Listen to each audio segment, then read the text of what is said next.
হঠাৎ করে বাইকের সমস্যা দেখার কারণে আজকে বাইকটা নিয়ে বের হই নাই। দ্যাটস ওয়াই হচ্ছে রিক্সা দিয়ে যাচ্ছি খিলক্ষেত বাজার, ওইখান থেকে বাস দিয়ে আমি যাব হচ্ছে অফিসে।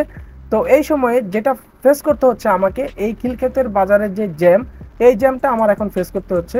মূলত যখন আমি বাইক দিয়ে যাই তখন হচ্ছে আমার এই জিনিসগুলো ফেস করতে হয় না, মাঝখান দিয়ে চলে যেতে পারি। আর এই রাস্তা দিয়ে আমার এখন হেঁটে হেঁটে যাইতে হচ্ছে, কারণ পুরো রাস্তাটাই জ্যাম, সঠিক সময় যাইতে পারবো না যদি হেঁটে হেঁটে না যাই।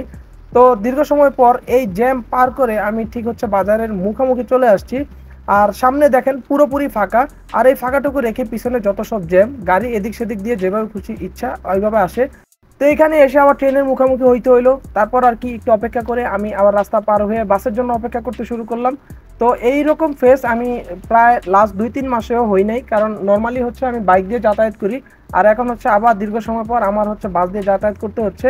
তো অনেকক্ষণ পর একটা বাস পাওয়া গেল, সেটা হচ্ছে রাইদা বাস। রোডে ওরকম বাসও ছিল না, তো তাড়াহুড়ো করে বাসে উঠলাম। আর আমার জানা ছিল যে যমুনার সামনে গেলে হচ্ছে আমি আবার জ্যামে পড়তে পারি। তো তাড়াহুড়ো করে রাইদাতে উঠে বসলাম, আর উঠেই দেখি ঠেলাঠেলি, এই জায়গায় প্রচুর পরিমাণে মানুষ। আর অনেক দিন পর যেহেতু বাসে উঠছি, কিরকম যেন আনইজি ফিল হচ্ছিল।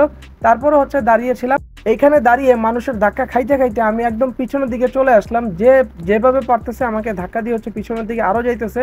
তারপর আর কি বিশ্ব রোড পার হওয়ার সাথে সাথে হচ্ছে 2টা সিট ফাঁকা ছিল, একটা সিটে বসে পড়লাম। আর বসতে বসতে এই রোডে জ্যাম শুরু হয়ে গেল। আর কি বসে থাকা গেল না, সময় স্বল্পতার কারণে তাড়াতাড়ি করে বাস থেকে নামার চিন্তা ভাবনা করলাম। তো বাস থেকে নেমে হচ্ছে আবার হাঁটা শুরু করলাম কুড়িল চৌরাস্তা থেকে।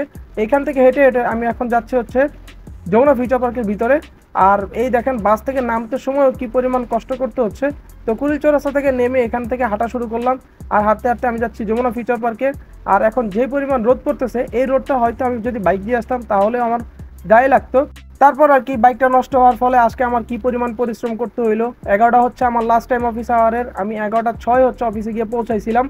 তো এই জ্যামের কারণে আমার প্রতিনিয়ত লেট হয়, কিন্তু বাইক দিয়ে আসলে আমার এরকমটা লেট হয় না, হয়তো আমি 11টার 5-10 মিনিট আগেই পৌঁছায় যাইতাম। কিন্তু আজকে বাইক না থাকার কারণে আমার এই পরিশ্রমটা করতে হচ্ছে। তো বাইকের ছোটোখাটো প্রবলেম হয়তো 2-1 দিন থাকবে, কিন্তু এই 2-1 দিন আমাকে এই পরিমাণ পরিশ্রম করতে হবে, রিক্সা জ্যাম হাঁটাহাঁটি। তো যারা যারা বাইক নিয়ে এরকম প্রবলেম ফেস করেন তারা তারা অবশ্যই নিচে কমেন্ট করবেন। আর অলরেডি আমি কিন্তু যমুনা ফিউচার পার্কে চলে আসছি। তো কারা কারা বাস দিয়ে হচ্ছে জ্যামের শিকার হচ্ছেন প্রতিনিয়ত, কারা কারা বাইক দিয়ে হচ্ছে জ্যামের শিকার হচ্ছেন প্রতিনিয়ত, অবশ্যই নিচে কমেন্ট করে জানাবেন। আর এই ভিডিওটা মূলত করতেছি হচ্ছে অনেক দিন পরে আমি বাইক ছাড়া বাস দিয়ে আসছি, এর জন্য ভিডিওটা করলাম সবার উদ্দেশ্যে, যে আসলে হঠাৎ করে বাসে জার্নি করাটা কি পরিমাণ কষ্টকর। সব থেকে বেদনাদায়ক জিনিস হচ্ছে যার বাইক আছে কিন্তু সে বাস দিয়ে আসতে হচ্ছে, এটাই হচ্ছে সবচেয়ে কষ্টকর জিনিস।